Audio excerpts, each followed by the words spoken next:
2023년도 아버지 하나님 12월 달도 이제 마지막 한 주일을 남겨두고 아버지 하나님 마지막 끝쯤에 와 있습니다. 2023년도 하나님의 은혜로 아버지 여기까지 왔습니다. 우리가 아버지 하나님 기식하는 동안에 하나님의 은혜로 말미암아 살고 있다는 이 사실이 아버지 이 땅에서 살고 있다는 사실이 너무나 감격스러울 때가 아버지 곧 다가올 것입니다. 그러한 아버지 경점에 우리가 아버지 하나님 서 있습니다. 이 우주와 이 지구를 아버지 하나님 이 모든 만물을 창조하시고 이 만물들이 아버지 여기까지 오게 되었습니다. 또 아버지 하나님 그 가운데서 이스라엘 나라가 아버지 형성되어지고 또 주변의 열국들의 열광들이 아버지 하나님 형성되어지고 그러면서 예수 그리스도께서는 오시고 예수 그리스도 오신 이후에 아버지 하나님 또 세계의 열광들이 아버지 하나님 등장하는 가운데서 그 복음이 아버지 그 기류를 따라서 흘러들어가고 아버지 하나님 미국의 대륙이 아메리카 대륙이 발견되어지고 그러는 와중에 아버지 하나님 이 복음이 아버지 왔던 길로 다시 아버지 되돌아가는 그러한 역사의 경점에 저희들이 지금 서 있습니다. 아버지 그렇습니다. 이 아버지의 역사의 이 기류를 볼 때에 아버지 오심이 정말로 임박한 것은 또한 사실입니다. 그러지 아니하면 말씀이 응할 수 없기 때문에 그 말씀을 볼 때 아버지 하나님 우리가 그 말씀의 경점이 어느 지점에 와 있는지를 저희들이 확인의 눈으로 볼 수 있습니다. 아버지 그러한 지점에 저희들이 서 있다는 것 자체가 설레는 마음이 유도하지만 한편으로는 아버지 하나님 두려움과 무서운 마음으로 아버지에 서야 할 줄로 믿습니다. 우리에게 아버지의 두려워하는 마음과 하나님을 두려워하되 하나님을 경외하되 그러나 하나님을 즐거워하면서 하나님을 감사하는 마음이 동일하게 있게 하여 주시기를 기도합니다. 일방에 있는 많은 사람들이 예수 그리스도의 오심을 알고 있습니다. 예수 그리스도의 탄생을 알고 있습니다. 그래서 아버지 하나님 12월 25일을 그 절기를 정하고 지금 이제 아버지 하나님이 그렇게 그 가운데서 세계 곳곳에서 축제가 벌어지고 있고 이제는 아버지 아시아에서조차도 아버지 하나님 이미 예수 그리스도의 그 탄생이 최고로 큰 절기가 되었던 것은 사실입니다. 그런데 아버지 하나님 그럼에도 불구하고 하나님의 존재는 사라지고 예수 그리스도의 그 본래의 모습은 사라져버리고 아버지의 껍데기들만 나무하면서 그 껍데기들이 아버지 예수 그리스도를 대체하고 있습니다. 그러한 시점에 저희들이 살고 있고 그 대체한 아버지의 것들이 너무나 강력하여서 이제 도무지 예수 그리스도를 볼 수가 없으며 눈을 뜨고 아무리 볼지라도 예수 그리스도를 찾을 수가 없으면 아버지 그러한 시점에 저희들이 살고 있사오니 우리의 눈을 열어서 하나님께서 보여주시고자 하는 그 본래의 예수 그리스도를 볼 수 있도록 역사하여 주시기를 기도하옵나이다. 아버지 하나님 감사하고 부족한 저희들에게 예배드릴 수 있는 특권을 주셨음을 감사드리고 아버지 하나님 저희들이 하나님을 찬양할 수 있는 특권을 주셨음을 감사드립니다. 하나님을 찬양하고 하나님께 예배드리는 것이 얼마나 아버지 우리에게 귀하고 큰 것인지 지금은 아버지는 알 수가 없습니다. 나중에 아버지 하나님 주님 오실 때 얼마나 그것이 복이었던지를 알게 될 것입니다. 부디 아버지 하나님 이 복스러운 시절에 이 복스러운 날들에 하나님 만나는 역사가 예수 그리스도로 말미암아서 새 생명이 탄생되어지는 역사가 교회마다 있게 하여 주시기를 기도하옵나이다. 눈뜬 장민처럼 왔다 갔다 아버지 그냥 허송시간만 보내는 것이 아니라 진실로 하나님 예수 그리스도를 만나는 역사가 아버지 교회마다 하나님의 핏값으로 세우신 그 교회마다 있게 하여 주시기를 다시 한번 축복하고 기도하옵나이다. 아버지 하나님 우리의 모든 허물들을 용서하여 주시고 우리들의 허물들을 위해서 예수 그리스도께서 오셨사오니 그 아버지 하나님 우리의 죄가 예수 그리스도의 보혈의 피로 말미암아 다 맑게 씻김 받게 하여 주시고 그 가운데서 이 땅의 아버지 하나님 그래도 죽어가는 영혼들에게 빛과 소금의 역할을 감당할 수 있는 저희들 되게 하여 주시옵소서. 아버지 하나님 열국에 있는 모든 교회들 위해 함께 하시고 특별히 아버지 하나님 주님을 사랑하는 교회들 주님을仰望하는 교회들 주님을 위해서 모든 것을 뿌리기로 작정하는 아버지 그 지체들을 위해 하나님 오늘도 함께하여 주시기를 기도하옵나이다. 말씀 가운데 함께하여 주시옵소서. 우리가 살 수 있는 것은 말씀밖에 없사옵니다. 우리가 의지할 수 있는 것도 말씀밖에 없습니다. 우리가 아버지 하나님 정성들을 갖고 올 수 있는 것도 말씀밖에 없습니다.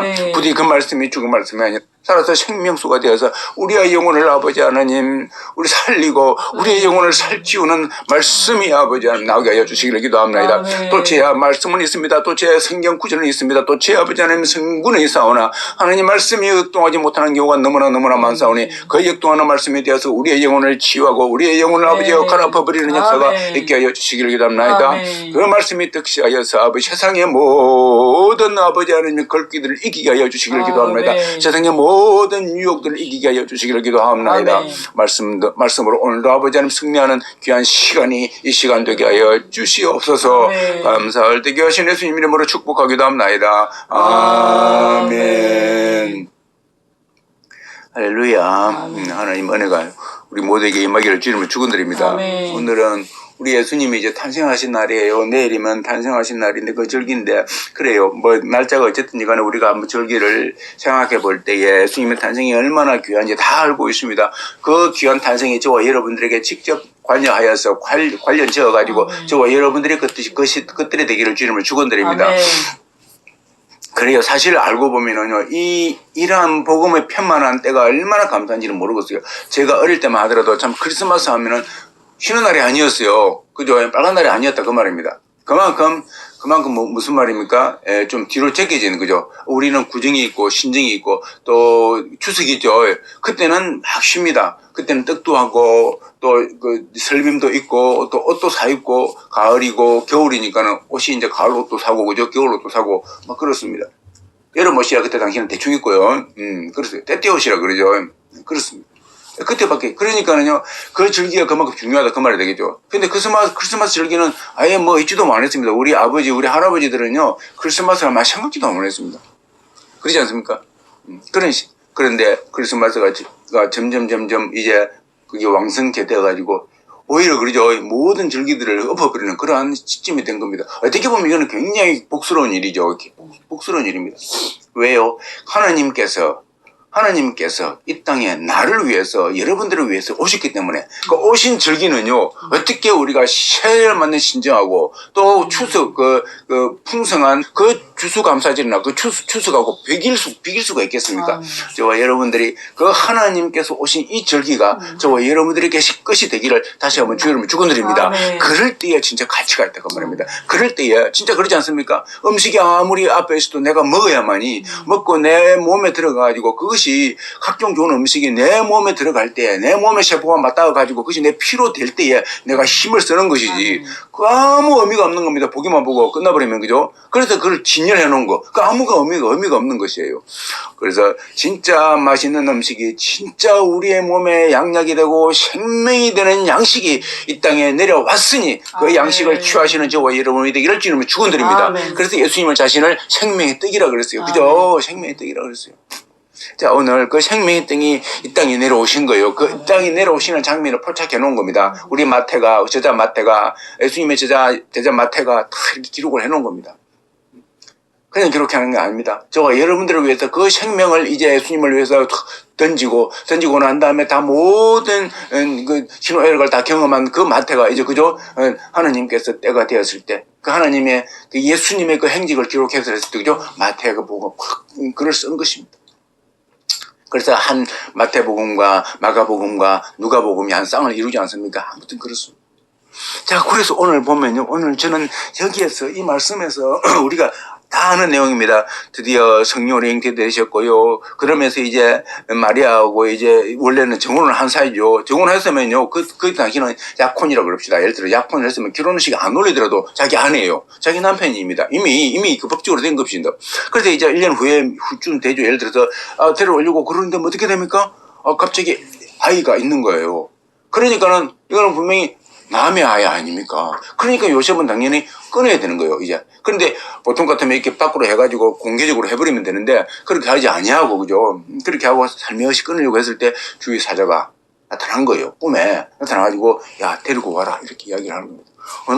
오늘 저와 여러분들이 이 장면을 통해서 이 장면 아무튼 이렇게 해가지고 그분이 이제 드디어 예수님을 그러니까 마리아를 아내로 취하고 그 다음에 아내를 취하고 난 다음에 아이를 낳기까지 잠자리를 같이 하지 아니하고 그렇죠. 그렇게 이제 순수하게 보존하시고 난 다음에 예수라는 이름을 실질적으로 그렇게 짓고 그렇게 합니다. 자, 그 다음 이런 이렇게 쭉 진행이 되는 겁니다. 오늘 이 장면에서 두 가지가 있는데 이 하나는 요셉이 잠에서 깨어가지고 주의 사제의 분부대로 아내를 데려오는 거 하나하고 그 다음에 우리 마리아가 또 이 성령으로 잉태된 그 사건이죠. 이 사건을 통해서 우리에게 하나님께서 무엇을 주시기를 원하시는가 곰곰이 살펴보고 따지시고 그 은혜를 누리시는 귀한 시간이 되시기를 주님을 축원드립니다. 먼저 24절을 보면은 요셉이 이제 아무튼 그래서 잠을 깨는데 보십시오. 요셉이 잠을 깼다 그 말이지 꿈을 꿨다 그 말이잖아요. 꿈을 꿨어요. 꿈을 꿨는데 천사가 나타나가지고 뭡니까? 야, 아니다. 그것은 외간 남자에 의해서 만들어진 것이 아니고 뭡니까? 그렇죠. 성령으로 된 것이다. 라고 이야기를 하면서 그걸 데려오라 이야기를 합니다. 그죠? 여러분, 그래서 이제 그 꿈을 꾸고 이제 일어납니다. 근데 요셉이, 보십시오. 요셉이 그 꿈이 진짜인지 가짜인지, 만약에, 내가 오늘, 꿈을 꿨네? 말도 안 되는 소리 하고 있네. 나 안 데려올 거야. 이렇게 할 수도 만약에 그 꿈에 대해서 확신이 없다고 하면은, 그죠? 그럴 수도 있을 거 아닙니까?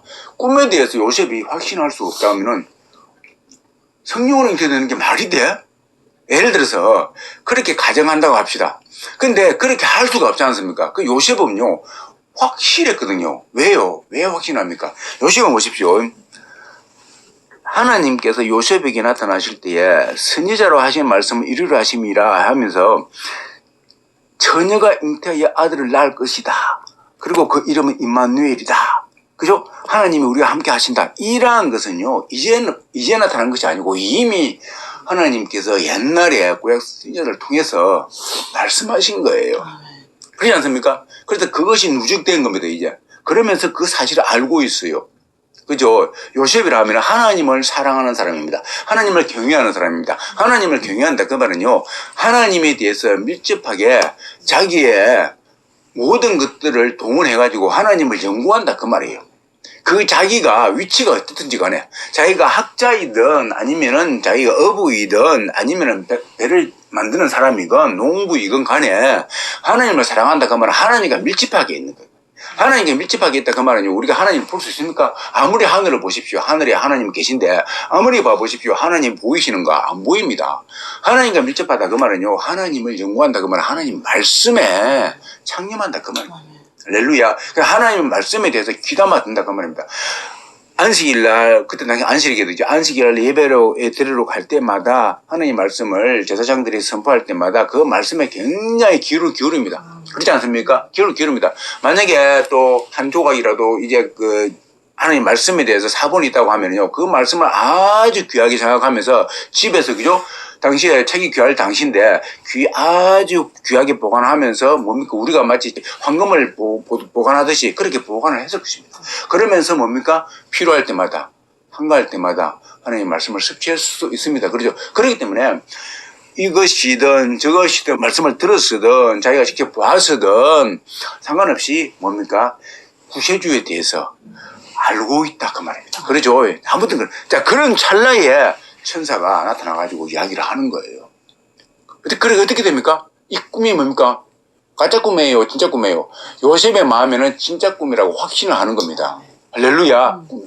그래서 우리가 막 수많은 꿈을 꿉니다. 우리 하루에도요. 어저께 그 꿈은요. 사실 어제 일과 관련된 일이 많습니다. 현재에 지금 나에게 관련된 일들, 예를 들어서 내가 아들을 막 사랑하는데 아들이 갑자기 막 어디로 막 난 행방불명이 됩니다. 그럼 아들을 만나는 장면도 아들을 찾는 장면, 이 연결돼가지고 뭐 꿈이 꾸이지 않습니까? 내가 또 돈에 대해서 지금 시달리고 있다 그러면 돈의 꿈을 꿀 수도 있고요.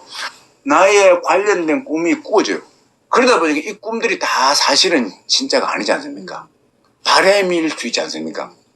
그래서요, 꿈이라는 것이 굉장히 나에게 확신을 있게 하기 위해서는 모든 정황이 맞아야 되는 거예요. 지금 이 요셉은요, 모든 정황이 맞아 떨어진 겁니다. 자, 그 가운데서 요셉이 드디어 이 꿈을 꾸고 나니까는 딱 마리아를 드디어 자기 안으로 데리고 온 겁니다. 데리고 난 다음에 그때부터 이제 고행이 시작되죠. 데리고 난 다음에 이제 헤롯은 자기를 죽이려고 합니다. 아기를 죽이려고 하죠. 아기 죽이면 다 죽이는 거죠. 그러니까 그러면서 애국으로 피신 가지 않습니까? 피신 가는 겁니다. 그때부터 집안이 이제 어려워지기 시작하는 겁니다. 황금과 유황과 몰약을 받을 때는 엄청 좋았는데 받고 난 다음에 갑자기 막 전세가 역전되는 겁니다. 그리고 도망가기 시작하는 겁니다. 이제 오늘 이 천사가 나타나가지고 걱정하지 마라. 내가 지켜줄게. 너는 걱정하지 말고 그냥 고향에 가 있어. 하면 되는데 그렇게 하는 게 아니라 자기도 뭐 천사도 헤롯이 무서웠는가 헤롯 피해가지고 도망가라 이야기를 하는 겁니다. 그래서 도망가는 거예요. 그것도 36개 하는 겁니다. 밤중에 일어나가지고 밤중에 도망가라. 무슨 말입니까? 그죠? 그러니까 이 꿈에 대한 확신이 만약에 없다고 하면은요, 아, 이 꿈을 꾼 거 보니까 좋은 것 같아. 마리아가 나에게 뭔가 좋은 걸 주는 것 같아. 그래, 내가 동의를 한번 해보자. 살짝 그렇게 동의했다 가정합시다. 만약에 그런 마음이면은요, 조금 있다가 그런 환란이 닥쳐오면은, 아이, 깨꿈이다, 이게 꿈. 이거 아니야. 이렇게 할 수도 있습니다. 그렇지 않습니까? 나의 유익을 위해서 내가 그 꿈을 취했다고 하면은요, 나의 유익을 위해서 마리아를 취했다고 하면은, 이 요셉은요, 이제 그때쯤 되면은 이제, 아, 나 아니다. 나 안 할래. 이거 내 아이 아니잖아. 이렇게 해버릴 수 있습니다.